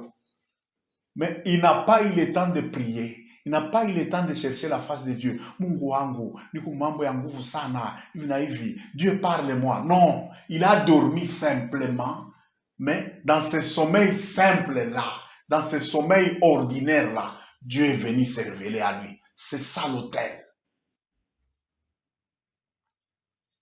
Quand l'autel est quelque part, même un aventurier qui vient, qui passe là-bas par hasard, Dieu va se révéler à lui. Même un ivrogne, hein, il y a des gens qui font, ils sont au culte là, quelqu'un ivre veut passer, comme notre oncle, celui qu'on avait au quartier Zout là, c'était qui? Hein? Tonton Bongeli, voilà. Hein? Bongeli entrait même quand il est ivre là. Il entre. Et quand on veut le déranger par les prophètes, je dis, monsieur, laissez-le. Laissez-le. Bon, vous voulez chasser l'ivrogne là. Parce que pour vous, c'est ça le plus grand pécheur. Mais vos haines que vous avez là, vos petits complots que vous montez les uns contre les autres dans votre même casserole là que vous appelez votre église là, ça vous ne voyez pas que c'est le mal. Les petites aventures que les gens font là. C'est que je suivais le révérend Francine Gawala qui se plaignait pour dire un jour dans une église quelque part, la sœur qui modérait la prière là, elle a commencé à chanter « Attire-moi à toi, ne me laissez pas, je vais tout abandonner pour restaurer notre amitié. Hein? Montrez-moi la voie qui me ramène à toi. Oh! » Pendant qu'il chantait comme ça, on dit au fond de la salle là, un monsieur a commencé à se tordre là, en train d'embrasser dans le vide, en train de... Mais là, ses amis, ils disent, oh, dis, il dit, ah, tu vois la chanson qu'elle chante là, c'est la même chanson qu'elle me chante toujours quand on est avec elle dans le lit. Tout le monde s'est dit, laissez vos histoires là. D'ailleurs, écoutez-moi ça. ce qui est gravissime. Il dit d'ailleurs. J'ai suivi ça sur Facebook. Hein. Je ne pense pas qu'Ngawa là, non, il était vraiment sérieux quand il en parlait là, et vous sentez qu'il avait la douleur. Il dit d'ailleurs, la nuit de samedi à dimanche aujourd'hui, on était avec cette sœur-ci à l'hôtel. On a couché avec elle là-bas, et je l'ai laissé sortir seulement 5 heures du matin pour aller se mettre en ordre et venir modérer. Écoutez-moi ça. Amen. Il dit, je l'ai laissé pour venir venir modérer. Et chaque fois qu'on est avec elle dans le lit, c'est la chanson qu'elle me chante toujours. C'est cette chanson. Et maintenant, quand vous voyez, il y en a qui sont dans des bêtises comme ça. Et avant de venir au culte, ça c'est ça être un religieux. Dieu, il est seulement à l'église. Dieu, il est au temple là. C'est avant d'aller au temple un peu qu'on peut faire des petits rites de purification pour aller rencontrer ce Dieu-là. Et quand on termine le culte, on dit adieu à ce Dieu-là. Dieu, bye bye, au revoir. Reste ici, reste m'attendre ici. On viendra se revoir avec toi le dimanche prochain. Dieu reste là. Comme votre petit bébé là, que vous gardez, vous dites, je vais au marché, je vais revenir. Bébé, toi tu restes seulement ici. Moi je me souviens quand on était enfant, il y avait des moments, maman part enseigner, et elle enseignait à la Kamvangu ici, dans une école de militaires. Papa part aussi au boulot. Il y avait des moments où on nous enfermait juste dans la maison, moi et papa Dengola. On nous enferme à la Camalone de là chez nous là. Et puis, ce qui est curieux, maman nous glisse la clé. Hein? La clé. Elle nous laisse la clé sous la porte. Allez, gardez la clé là. On garde la clé. On peut pleurer, on peut faire tout dans la maison là. Je me souviens une fois là, on a pleuré. Après un moment, bon, on s'est fatigué de pleurer. On dit, bon, amusons-nous quand même. On a ouvert la radio. La radio a commencé à parler. Maintenant, à un moment, nous nous sommes dit, nous voulons voir aujourd'hui les hommes qui parlent. Non, ils sont revenus du boulot là, ils ont trouvé un dégât. On avait déjà cassé toute la radio. On a fouillé partout, on n'a pas vu les hommes. Maintenant, on croyait que les hommes étaient dans les piles. Dans les piles, mais maintenant, on commençait à taper, à chercher maintenant à ouvrir les piles. Heureusement, avant qu'on touche les matières qui sont un peu nocives là, et les matières noires qui sont dans les piles, maman était déjà là, elle nous a grondé, mais les dégâts étaient déjà là. Un dégât matériel considérable. Donc, on nous enfermait comme ça. Il y a des gens aussi qui font ça avec leur Dieu. Ils ont un petit Dieu là qu'ils gardent quelque part. Hein? Quand il veut maintenant arriver tout près de l'église là, il s'arrange. Il s'arrange très bien. Même sa démarche là, il change, il dit, laisse ces histoires là. D'abord ici, nous allons à l'église. Hein? On va revenir à nos bêtises là après. Non. Là c'est de la religion. Là, vous ne connaissez pas Dieu. Amen. Donc, quand il y a un hôtel, même un ivrogne qui entre à l'église, là, à un endroit où il y a vraiment l'hôtel de Dieu, ivrogne, dans son ivresse, là, il peut entrer quelque part, là, Dieu peut se révéler à lui. Je ne veux pas encourager l'ivresse. C'est mauvais. Mais je dis là où il y a un hôtel, hein, Dieu se révèle facilement aux hommes, Dieu agit facilement. C'est la même chose aussi quand quelqu'un a affaire à des hôtels maléfiques. Hôtel maléfique, tant que l'hôtel n'est pas brisé là,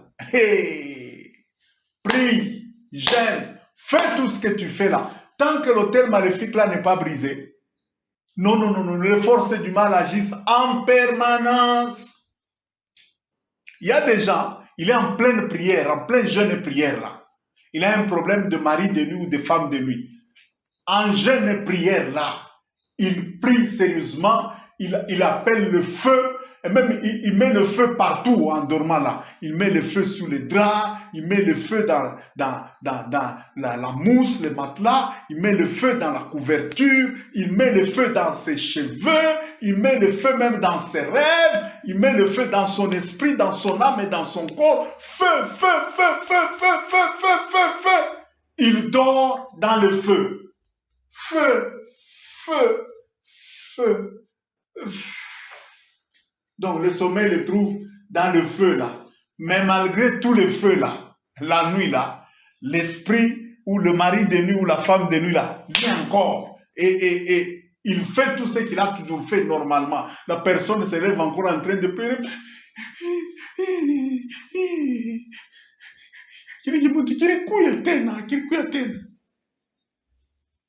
Amen. C'est quoi? Quand il y a l'autel, tant que l'autel n'est pas brisé, et si c'est un autel de connexion au monde des ténèbres, panda shuka, donne les offrandes de tous. L'autel là n'est pas brisé, ça va continuer. C'est comme dans l'histoire de Gédéon, la domination des Madianites.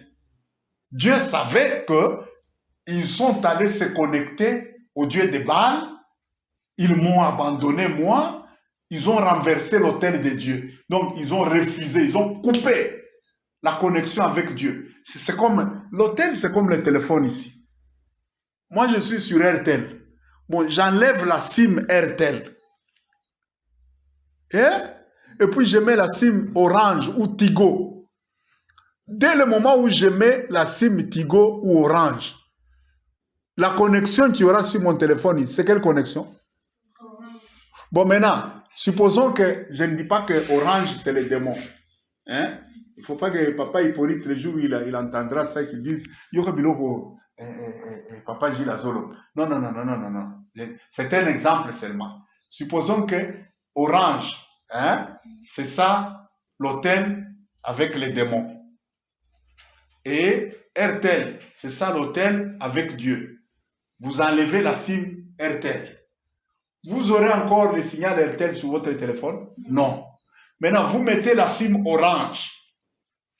Vous n'enlevez pas cette SIM-là. Partout où vous promenez là, vous commencez à combattre, vous refusez. Mina katala, connexion, na Orange, mina katala, mutina yesu, mina vunja. Je brise. Brise comme tu veux là. Eh bien, les appels Orange, tu les auras. Même les SMS que Orange envoie à ses abonnés là, tu les auras au... Bonjour, bienvenue sur Orange. Mais moi, je ne veux pas. Non, tu as déjà mis la SIM. Comme la sœur Carmen, là, l'espagnol nous disait. Tu as déjà mis la SIM. Amen. Il y a des gens, ils sont en connexion avec un hôtel maléfique. Mais ils sont en train de combattre les effets du royaume des ténèbres. Non. Parce qu'il y a la connexion, parce qu'il y a l'hôtel, eh bien, ça va te suivre. Vous savez l'avantage avec les hôtels? À un certain moment, l'homme lui-même là, il devient l'hôtel. C'est ça la nouvelle alliance. L'homme lui-même là devient l'hôtel. Quand Jésus a commencé à parler, Jacob lui avait vu une échelle, non? Mais Jésus lui dit, il dit à Nathanaël, il dit, désormais vous verrez le ciel ouvert. Et les anges de Dieu monter et descendre. Sur qui? Sur le Fils de l'homme, sur Jésus. C'est que l'autel là, dans l'ancienne alliance, ce n'était qu'une ombre. Le véritable autel, la véritable échelle qui relie le ciel et la terre en permanence. Voici moi, oh, Jésus. Amen. Et là où Jésus était, les anges de Dieu montaient et descendaient en permanence. Dieu lui-même, il s'est manifesté en permanence. Regardez la façon dont Jésus guérissait même les gens là. Hein? Il est en train de passer là, avec des bruits, les gens. Un monsieur là, lépreux, il arrive là, subitement là, pouf, oh, Seigneur, si tu le veux, sans concentration, sans quoi, il le touche, je le veux, sois pur, pouf. Donc quand il le touche là, c'est le ciel qui le touche. Toute la gloire du Père là, elle descend là, une autre femme avec la perte de sang, 12 ans, sans être guérie. Elle entend seulement les choses qui se font sur Jésus là. Même sans avoir trop d'explications, elle se dit seulement, cet homme-là, le jour où je vais le voir, même s'il ne me touche pas, moi, si je le touche, vous savez, l'autel, l'avantage avec l'autel, dans l'ancienne alliance, il y avait des gens, il a déjà fait une bêtise, là, il a déjà fait c'est quoi? On commence à le chercher, il fuit, il va tenir les cornes de l'autel là. Quand il tient comme ça, c'est que il va se connecter à la miséricorde divine. Quelqu'un qui tient à l'autel, on n'a plus le droit de le tuer. C'était ça, l'ancienne alliance. Quand il tient le cornes de l'autel comme ça, c'est rare qu'on tue quelqu'un qui a déjà saisi le cornes de l'autel. C'était très rare. Amen. Donc l'autel, c'est une plateforme qui relie en permanence le monde visible avec le monde invisible. Et ce n'est pas seulement chez Dieu, même chez les diables. Et je ne sais pas, avant même l'enseignement que Dieu a donné aux enfants d'Israël par Moïse sous les autels, Abraham lui pratiquait ça par révélation. Amen. Toute la vie d'Abraham là, tout le mouvement qu'Abraham a commencé à faire quand il est entré dans la terre promise, c'était un mouvement de pose des autels. Il y a des commentateurs qui disent, mais je n'ai pas encore pu vérifier ça, je vais faire encore une étude plus approfondie sur ça. Il y a des commentateurs qui disent qu'Abraham a posé dans la terre de Canaan 12 autels. 12. Mais moi, en lisant, en parcourant, j'ai vu que de manière explicite comme ça, j'ai vu 4 endroits. 4 endroits où Abraham a posé des autels. À chaque endroit où Dieu s'est révélé à lui, Abraham bâtissait là un autel et il invoque Dieu. Et justement, vous verrez que ce sont ces autels-là qui ont permis à ce que la nation d'Israël reste en connexion avec Dieu et que les bénédictions de Dieu pour Israël restent stables jusqu'aujourd'hui. Jacob, là, dans la détresse, petit-fils d'Abraham, mais il arrive seulement à Bethel. Bah! Dieu se révèle à lui. Je suis le Dieu de ton père, le Dieu d'Abraham, d'Isaac. La terre sur laquelle tu es couché là, petit, je te connais. Tu es héritier de ces gens-là. Il y a une alliance entre moi et tes pères là. Je ne vais pas t'abandonner. Et vous voyez que c'est à cet endroit-là, que Jacob lui reconnaît que Dieu est en ces lieux. Je ne le sais pas. Vraiment, c'est ici la maison de Dieu et c'est ici la porte des cieux. En réalité, tout lieu de culte devait être un endroit où Dieu se révèle en permanence. Mais malheureusement, aujourd'hui, il y a même des endroits, vous entrez comme ça, les visions que vous avez. Sur l'autel là où on prêche la parole là, mais on vous montre parfois les caca, on vous montre parfois des cadavres, mais c'est un lieu de culte. Hey! Il y a même des endroits où vous entrez comme ça, vous cherchez, quand vous connaissez Dieu, vous savez détecter sa présence. Non, Dieu est esprit, bien sûr, mais nous sommes aussi des esprits, nous sommes nés de Dieu. Par nos esprits, nous savons détecter la présence de Dieu. Vous restez comme ça, vous vous concentrez. Non. Même au marché, quand même, vous sentez comme si vous êtes dehors, comme si vous êtes dans une foire, comme si vous ne sentez aucune présence de Dieu. Et avec cet argument mensonger que les gens ont, partout on cite Jésus-Christ. Bon, prenons un exemple.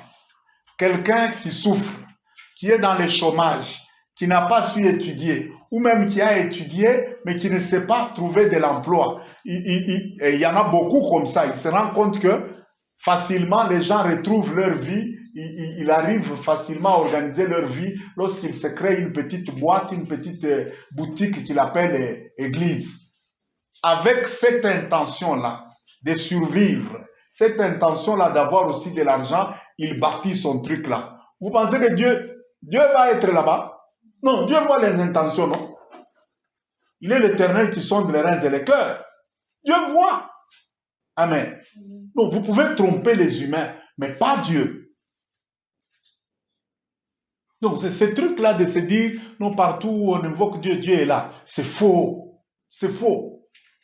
D'abord, dans le principe ou la loi des autels, Dieu a défendu aux enfants d'Israël de ne jamais bâtir un autel là où lui, Dieu, ne se révèle pas. Le principe, c'était quoi? Le ciel descend, il se révèle à l'homme, là où le ciel se révèle à l'homme, c'est là que l'homme bâtit l'autel. Même Jacob, il a fait ça. Quand il a dormi, il s'est rendu compte que Dieu est en sérieux. Il a pris la pierre même sous laquelle il a mis sa tête et Dieu s'est révélé à lui. C'est devenu une pierre sacrée. Il a oint d'huile cette pierre-là et il l'a érigée comme un monument. Paf, et il dit, c'est ici la maison de Dieu. Il a fait maintenant ses prières et ses vœux là-bas, là où Dieu s'est révélé à lui. Amen. Bon, un endroit où tu n'as aucun signe de faveur ou de présence divine, de présence surnaturelle. Rien, absolument rien. Bon, et puis tu dis non, c'est quand même l'église aussi, Dieu est partout. Non, Dieu, oui, il est omniprésent. Il est omniprésent. Mais c'est révélé.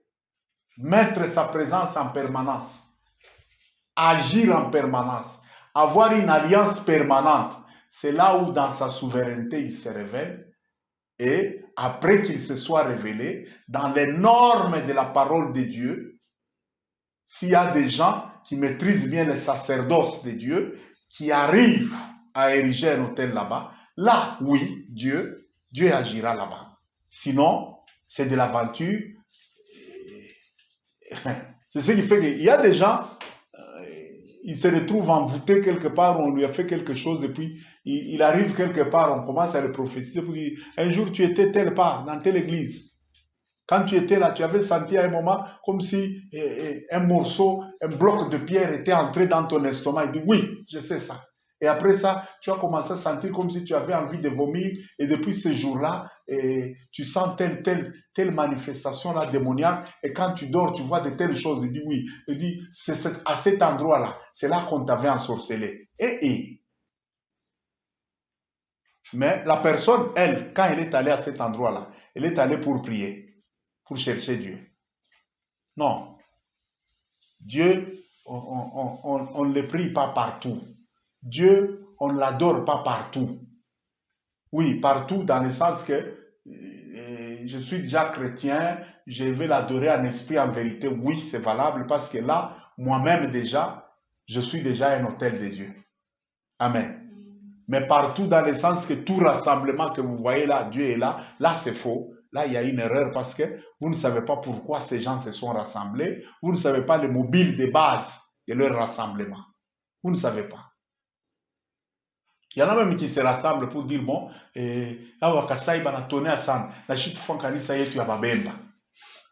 voilà, c'est ça la raison.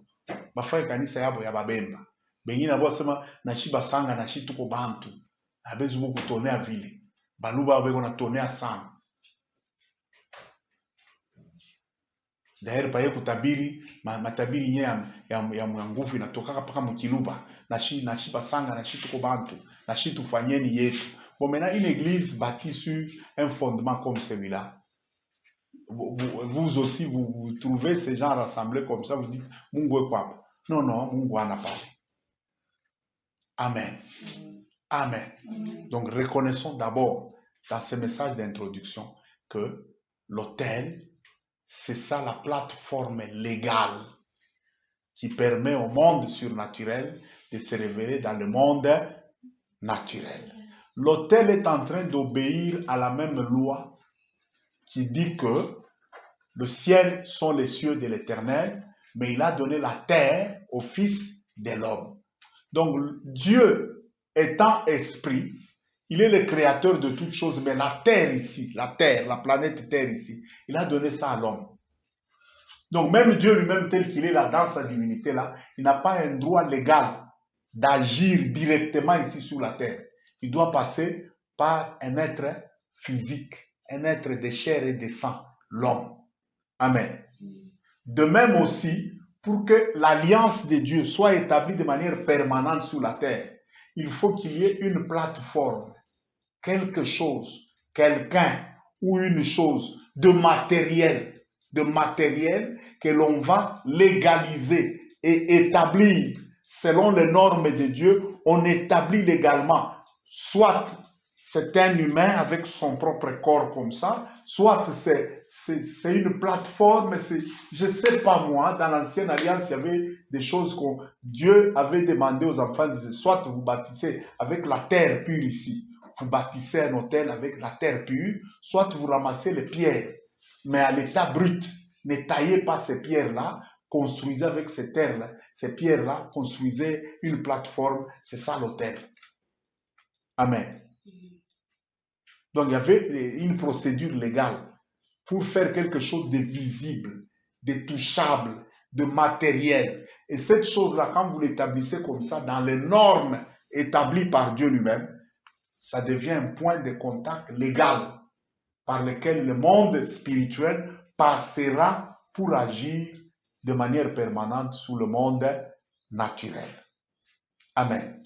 Et ce mystère-là, c'est un très grand mystère qui fait que tout celui qui veut marcher avec Dieu, il ne saura jamais, jamais, jamais le faire sans maîtriser le mystère des autels. Impossible.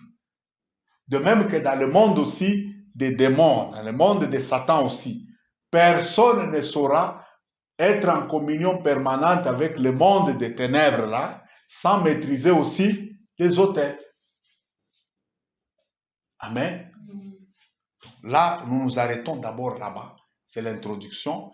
On verra la suite le dimanche prochain par la grâce de Dieu. Et là, on va comprendre maintenant l'impact des autels, le rôle des autels et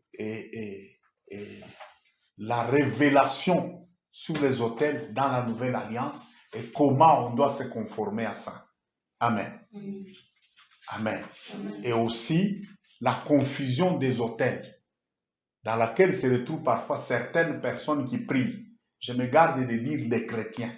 Je dis certaines personnes qui prient se retrouvent aussi dans la confusion des autels, dans la nouvelle alliance ici. Et cette confusion d'autels-là, d'office, elle vient établir la confusion dans leur propre vie.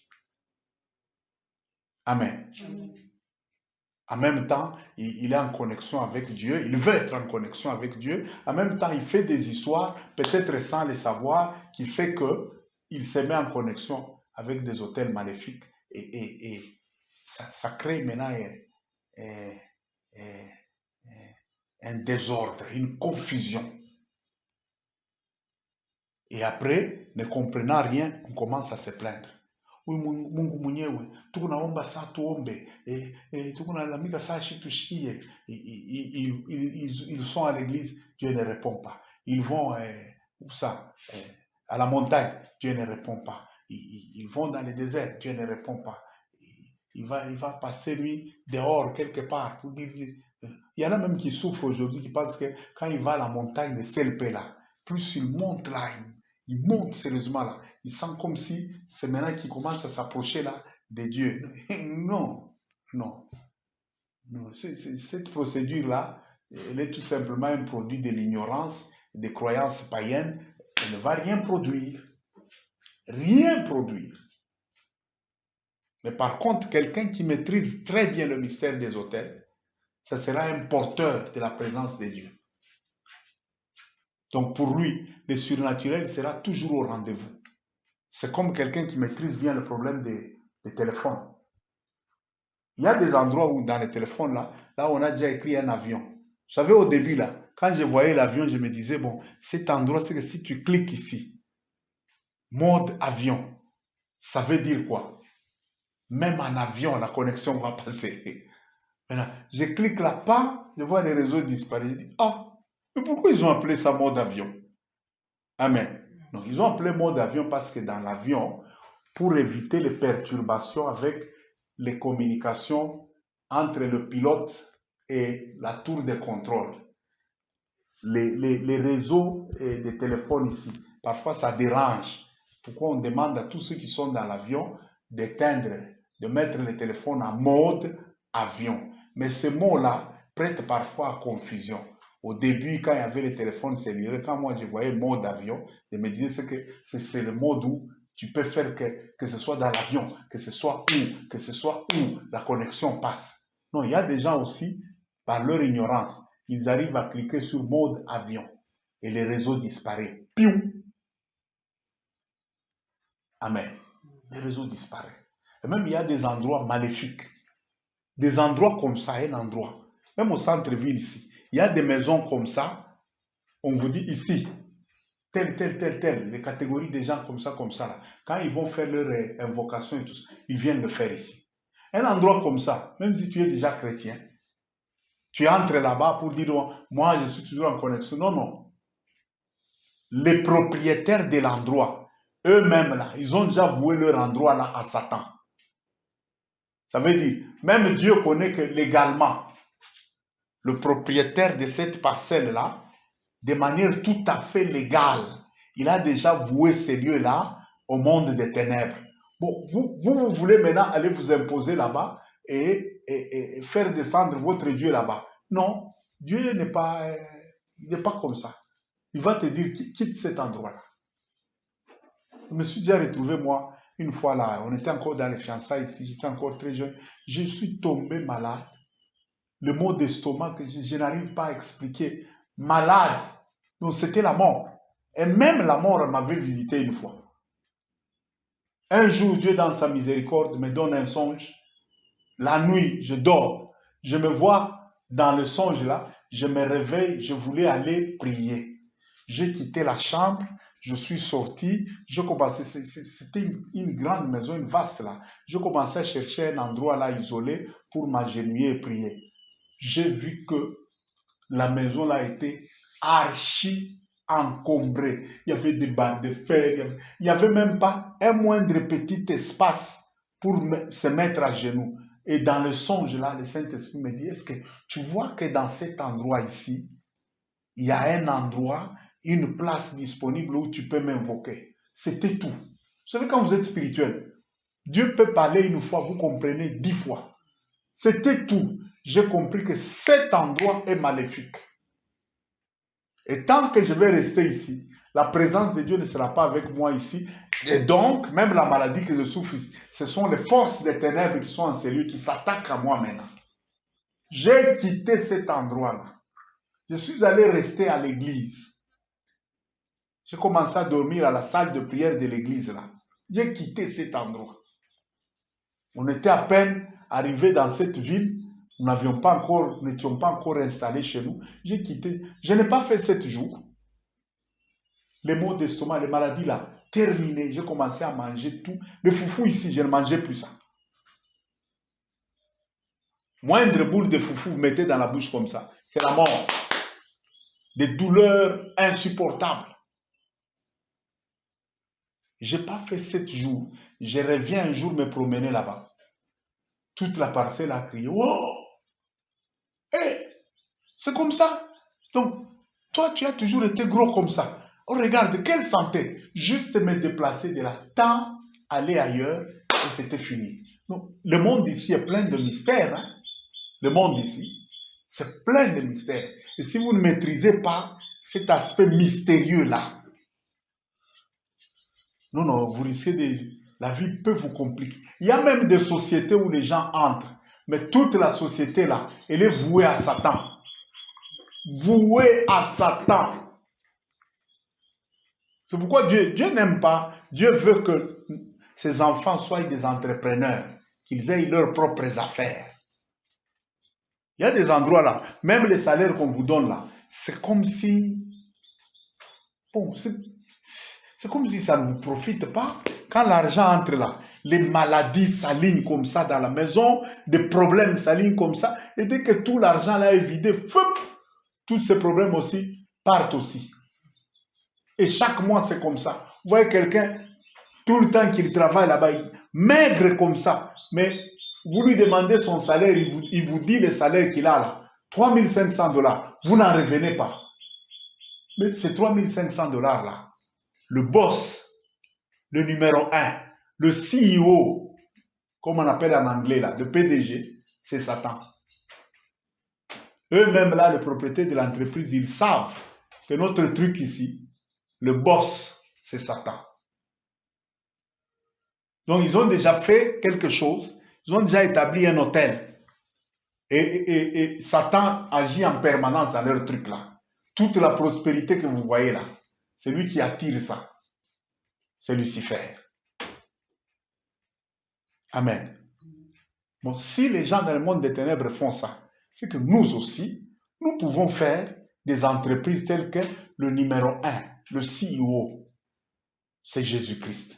Amen. Amen. Amen. Et cet endroit-là, vous allez prospérer de manière surnaturelle. Donc même quand tout le monde ne prospère pas, vous prospérez. Vous vous souvenez d'Isaac dans la Bible, non? En pleine sécheresse, il n'y avait pas la pluie. Mais il a commencé à prospérer. On dit, cet homme est devenu riche. Il alla s'enrichissant de plus en plus jusqu'à devenir fort riche. Et les Philistins lui portèrent envie. Vous savez, cette jalousie-là des Philistins, elle est venue de quoi? Ce monsieur n'est pas normal. Comment dans des conditions comme ça, mais lui, maman ici a ramassé des tiges, des pondous ici. Et elle a ramassé, elle demandait à toutes les voisines ici. Elle est allée mettre ça dans son potager là, à la rivière là. Mais maintenant, c'est tout le petit quartier là qui s'agite. Et un papa se lève pour demander à maman, dit, donne-moi ne fût-ce qu'une tige là de ton truc là. Hey!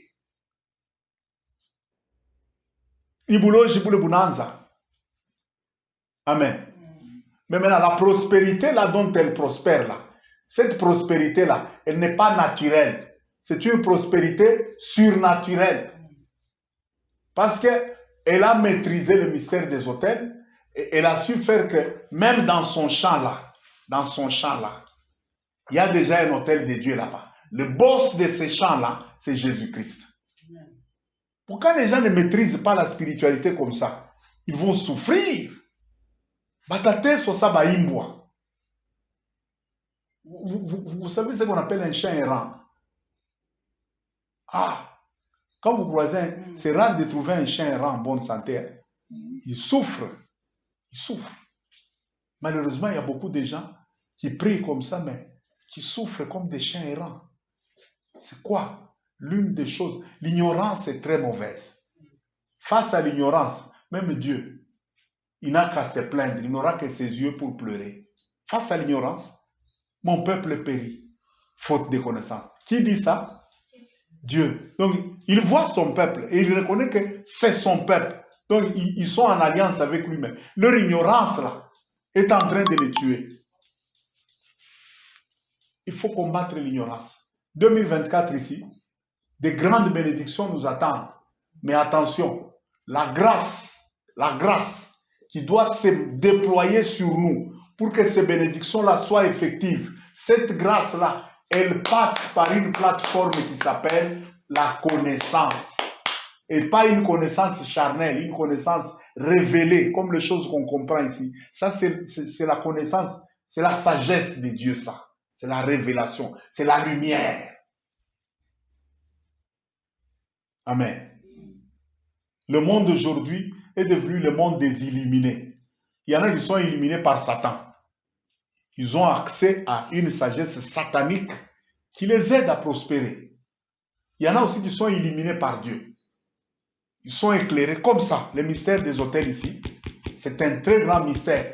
Quand on maîtrise ça très bien, on va prospérer et le monde... Quelqu'un qui maîtrise bien le mystère des hôtels, même mourir ici, il ne va pas mourir parce que quelqu'un est entré dans une petite réunion quelque part, un petit endroit là, il dit, lui c'est fini pour lui. Quoi? Fini quoi? Jacob, il y avait déjà quelqu'un qui avait déjà décidé sa mort, non? Et ça, c'est ça, non? Mais quand il arrive à l'hôtel là, Dieu lui dit quoi? Je ne vais pas te laisser, j'ai un plan avec toi. Maintenant que tu es arrivé à cet endroit ici, tu t'es connecté avec moi, je ne te laisserai pas jusqu'à ce que je vais réaliser ce que je vais faire. Quand Dieu dit de quelqu'un comme ça, vous pouvez arrêter sa vie et vous allez le tuer. Impossible. Amen. C'est pourquoi il est allé chez Laban, malgré tout ce que Laban a fait pour le maltraiter là. Les vœux qu'il a fait là, là où je suis en train d'aller, je ne connais pas. Mais dans ce voyage ici, si toi, le Dieu de cet endroit, tu me bénis, tu me donnes ça, tu me donnes ça, lorsque je vais revenir ici, je ferai ça. 20 ans après, ce Dieu-là est revenu. Il est revenu chez Laban là. Con. Jacob, tu te souviens de moi? C'est moi, Thomas, là, on s'était rencontrés à Bethel là. Je me souviens que tu m'avais fait un vœu là. Et quand Dieu lui parle comme ça, le domestique est déjà devenu plus riche que le boss. Quand quelqu'un sait maîtriser le mystère des hôtels, il peut être domestique. Là n'est pas le problème. Ce n'est même pas. Le mystère des hôtels, quand c'est maîtrisé, quelqu'un peut même être, il n'a pas étudié. Il ne sait même pas écrire. Mais il va prospérer. Il y a des gens, quand ils les écrivent là, tu vas chercher des fautes, tu ne vas pas en trouver. Je me souviens, papa, quand il écrivait, hey, moi je m'arrangeais à un moment là, j'ai dit, bon, j'ai déjà un niveau avancé d'instruction, je vais fouiller dans son papier ici. Tu ne vas trouver aucune faute. Aucune faute. J'ai dit, waouh! Ah, mais ces études que ces gens-là faisaient, oh là là, oh là là. Mais aujourd'hui, allez sur les réseaux sociaux. Catastrophe ferroviaire de Kasumbalesa. Un universitaire, mais il vous fait des histoires. Vous lisez comme ça, vous dites, mais mon Dieu, ça vient d'où ça? Il a quel niveau celui-ci? Amen. Mais quand quelqu'un maîtrise les hôtels, il peut, même pas son nom, il ne sait pas écrire. Mais quand il est en alliance avec Dieu et qu'il est en connexion parfaite avec Dieu, il va prospérer. Hein? Il va prospérer. Les gens avec leur diplôme qui pèsent 1000 kilos là, ils vont aller chercher le boulot chez lui. Et donc le monde ici n'est plus un monde normal. Nous sommes arrivés au temps où Jésus avait dit, avant que Jésus ne revienne sur la terre, avant l'enlèvement, il en sera comme du temps de Noé. Vous savez, du temps de Noé, les géants étaient sur la terre. Il y avait une race de gens. C'était une partie des humains, mais une partie des esprits. Et on dit que ces gens-là étaient très intelligents. Non, il y a des gens maintenant sur la terre ici, ils vous maîtrisent les réalités, vous dites, bon, vous ne comprenez rien, mais qu'est-ce qu'ils sont en train de faire que nous, on ne fait pas? Non, dans le visible, tu as étudié, eux aussi ont étudié. Tu écris, eux aussi étudient. Tu utilises un ordinateur, eux aussi. Mais après tout ça, derrière tout ça, il y a des forces qui agissent derrière les rideaux, des forces surnaturelles. Quand quelqu'un prospère sur base d'un hôtel, vous allez tous cultiver 25 sur 25. Mais il y a que Ville et Tatoka. Vous allez vous dire, non, ici, non, ici, il y a quelque chose. Ici, il y a quelque chose. Amen. Quand Dieu commence à nous enseigner des choses comme ça, il veut nous amener à ce qu'on appelle le sacerdoce d'Élix, le sacerdoce de Melchisédek. Vous savez, le jour où Abraham a battu 5 pays, la confédération de 5 pays, ils arrivent, ils prennent la ville là en otage, ils prennent Lot et sa famille. Mais Abraham s'arrange avec un groupe de 300 mercenaires, des jeunes gens qui en piquent à 5 pays. En sortant de là, en revenant de cette guerre-là, un prêtre qui n'a ni père ni mère, sans commencement ni fin de vie, sans généalogie, le prêtre lui apparaît et celui qui portait toutes les bénédictions. Mais quelqu'un apparaît avec le pain et le vin, il commence à bénir celui-là. Melchisédek. Amen. Quand Dieu commence à vous enseigner à maîtriser le problème des hôtels, il vous mène maintenant à maîtriser le sacerdoce des luxe. Il vous amène à comprendre comment est-ce que vous pouvez devenir un porteur ou une porteuse de la présence de Dieu. Donc partout où vous promenez là, le réseau de Dieu est avec vous. Vous savez, quand quelqu'un se promène avec un téléphone, il y a même des téléphones qu'on appelle aujourd'hui des téléphones satellitaires. Il peut arriver quelque part, il n'y a ni Orange, ni Airtel, ni tout ça. Mais lui, son téléphone là, relié au satellite, il peut appeler les gens. Allô, oui, boss, qu'est-ce qu'il y a? Envoyez-moi un hélicoptère, je suis à tel endroit, localisez-moi, faites la géolocalisation là, vous allez voir, je suis à endroit, latitude, longitude, tout, maîtriser cet endroit là. Ok, c'est bien reçu, ne bougez pas de là. En pleine brousse, après quelques minutes là, un hélicoptère descend là, il monte dans l'hélicoptère. C'est ça la connexion au monde surnaturel. C'est ça le problème des... Pour bien comprendre le problème des hôtels, maîtriser seulement le problème des réseaux ici. Le problème des téléphones. Il y a des gens, il a un téléphone tel que son réseau ne se coupe pas. Où qu'il soit là, le monde invisible est en train de marcher avec lui. Il y a des gens, vous pouvez les surprendre en pleine brousse. Il y a un problème d'argent, il vous dit, attendez dans quelques minutes, vous êtes sur quel réseau là? Donnez-moi votre numéro de téléphone. Ça, bien bon, les histoires qu'on voyait dans la sorcellerie il y a des années. Vous donnez le numéro de téléphone là, il prend son téléphone là, il appelle et puis il dit, veuillez virer 10 000 dollars à ce numéro que je vais vous donner ici. Et dites à ces messieurs là d'attendre dans 10 minutes. 10 minutes après, pas. Vous voyez quelqu'un commence à dire, chez vous, mais Banongeza pour les 100 dollars, oui, c'est pour t'aider à retirer l'argent.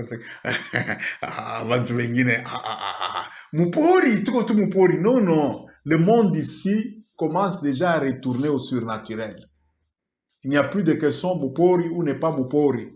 Hein, comme ici où nous sommes là, cette concession-là, seule où nous sommes isolés là, pour le monde visible comme ça. Non, cette histoire de moi Benyo, ça n'existe plus haut.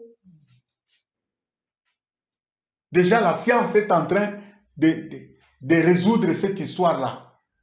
La science a déjà fait que le problème des distances n'existe plus avec les nouvelles technologies ici.